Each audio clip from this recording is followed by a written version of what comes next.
Welcome in then to the latest edition of Extra Time. Thank you as always for your tweets. Stevie with me in the studio. Craig with us as well, as is Nedum.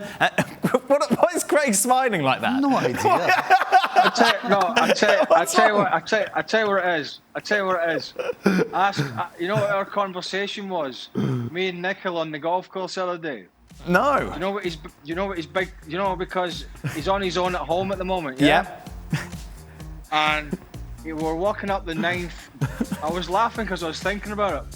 We were walking up the ninth fairway, and he said to me, "Do you know what? I just can't get these fried eggs right." I did as well. He says, I can't. I like the yolk soft. I like the yolk soft so as I can dip my bread and my toast in, and I just can't get the fried eggs right. And I went, how difficult can fried eggs be? Stevie, what, you're 59 years of age? You thought you mastered a fried egg? Well, do you know the hardest part? I don't. It's when you break it and then put it in. Right. And then it breaks, and I'm like, oh no, I've broken it already. So it's knackered. How do you break it already? What are you throwing it? What sort of height are you throwing it from? Yeah, he's hitting it too hard. You got to be gentle with it. It's not my strong point. Oh my God! There you go. So that was the ninth fairway. We were walking up. He's going, beautiful. I love it. It was the end of the world. He went, I just can't get these eggs right. The sausages are fantastic. Nedum, how's your fried egg game? Brilliant. It's very, very basic. I'm a scrambled guy, to be honest.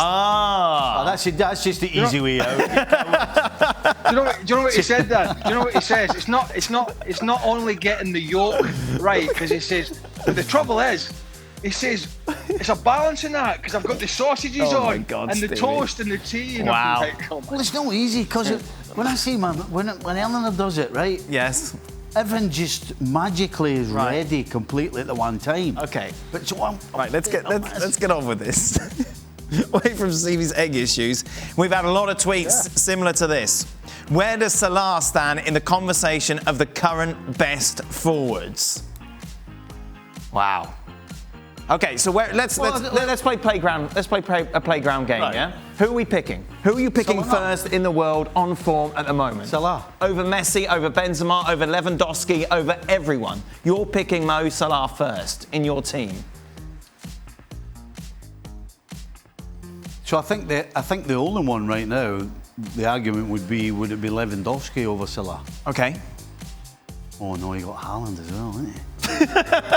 Oh no, this is worse than the eggs. Tell you what, it's not easy. It's not easy, no. Not easy. I'll leave you think, yeah?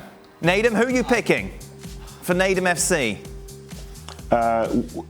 Well, it's a great question because he said forwards. He didn't say like nines or anything. So Salah, as a wide man right now, is the best. So he's going straight in. Yeah. Craig? Eggs. Poached. If I had to win a game with the ball dropping in the box now, I would take Lewandowski. Right, Lewandowski over Salah. Stevie? I don't think there's an obvious answer. Well, no, that's why it's a... Eggs.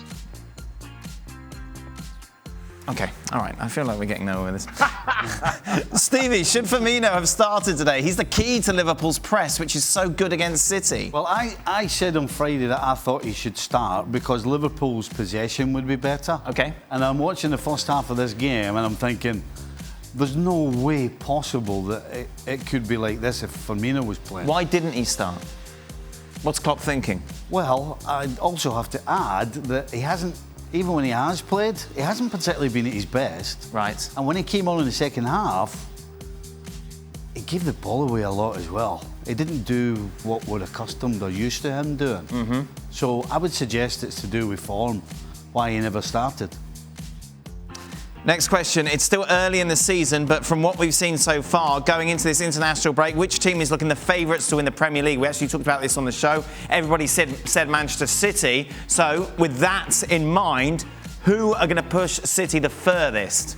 I suppose we're in a Liverpool-Chelsea. Is it that simple? Yes. And which team, in your opinion? I think you've got to say Chelsea, because I think right now between the two sides, Liverpool and Chelsea, defensively. Right. Chelsea are better, are in better form and better organised. Nedum, Chelsea or Liverpool? At this moment, I'm going to have to say Liverpool, because I'm seeing certain things with them on a week-to-week basis, which reminds me of when they won the league title 2 seasons ago. So I'm going to go for them. Craig? It's interesting, isn't it? Because it's funny how things change, and I think this is how this season's going to go. I'm sure 2 or 3 weeks ago, we sat in the studio and said, Chelsea look like the team to beat now. Yep. But the pendulum just has swung a little bit again, obviously, towards City. But I think it's going to be that kind of season. But I'm actually going to say, I'm surprised at this, but I'm going to say Liverpool at the moment, primarily because I think Mane's getting better and Salah's goals. Yeah. So I'm going to say Liverpool. Craig, would Conte be a good choice for United, since it sounds like he wants to get back into management in the Premier League? No, I don't think so. Conte to me seems like a guy who is going to go in somewhere for 12 to 18 months and he's going to ruffle feathers, he's going to fall out with people, he's going to demand money and whatnot, and that's his choice. But I think United need to look longer term, and I don't think he's a longer term manager, so no. Next question, Nedum, what is behind the curtain? Hey? Go on, what's I don't know, actually. Go on, open it up, Nedum. Let's see it. Let's see. Come on. Oh, he looks a bit unsure. I know, it looks a bit dodgy. Hold on, I'm... Hey, what's up?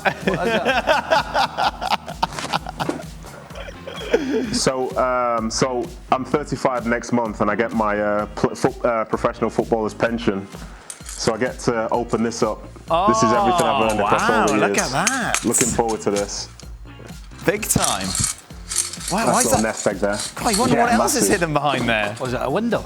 I don't know what it is. I think it is a window, yeah. Is it? Never you mind. You would just have a random curtain there, would you, in the middle of it all? He did look have a strange look on his face. Well, it's just Nedum's always got a strange look on his face. That's standard, isn't it? Conte, Premier League? 100% with Craig. Yeah? Yep. Stevie, do you think Real Madrid need better defenders more than they need Mbappe? Oh, yes. But they're not going to... I mean, Militao and Nacho were horrendous today. But people don't want defenders, do they? Well, You want Ancelotti Mbappe. does. Yeah, Ancelotti definitely does. I mean, I'm sorry. I don't understand where they're coming from with that sort of attitude. You know, you can't rely on scoring 4 every week and losing 3 to win a game. That's what they want, isn't it? They need a man that they need a man that's never had a red card in his career, and also never served a suspension in his career, but not one that's having 6 fried eggs a day. I know. That's just I saw that an behaviour. extra time. You boasting about the fact you were never sent off, but there was no VAR, was there? What do you mean boasting? All I said was I never get sent off. Yeah, blowing your own trumpets. Typical Steve Nicol. I'm sorry, I answered Showing the off. question correctly. No, exactly. But there was no VAR. If there was VAR, you'd have got sent off. Probably. Yeah, exactly. Having to go at Paul Sergio Ramos. No reason. Yeah. Well, he didn't need VAR. There wasn't VAR around, and he was. He's off. We got him. He was parked in the stand every fortnight. Reel him in. He should have got paid part-time wages. Yes, yeah, because he was like 2 games on and 2 games off. Hey, I tell you what, I hear he does a good fried egg though, Sergio Ramos.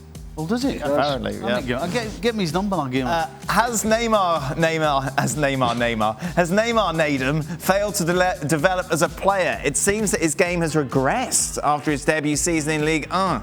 Watching him today was nothing like the player that left Barcelona.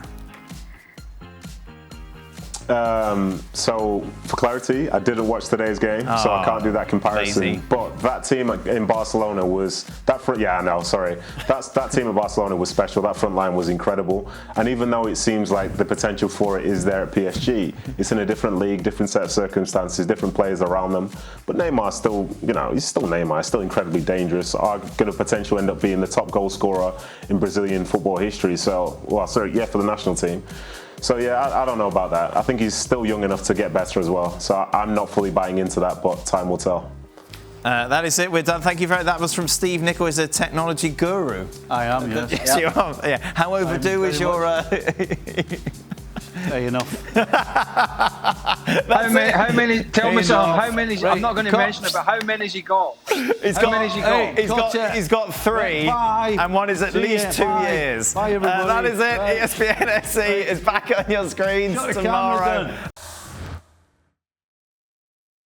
Well, thank you very much for watching ESPN on YouTube. For more sports highlights and analysis, be sure to download the ESPN app. And for live streaming, premium content, and let's not forget as well, ESPN FC 7 days a week. Subscribe to ESPN Plus.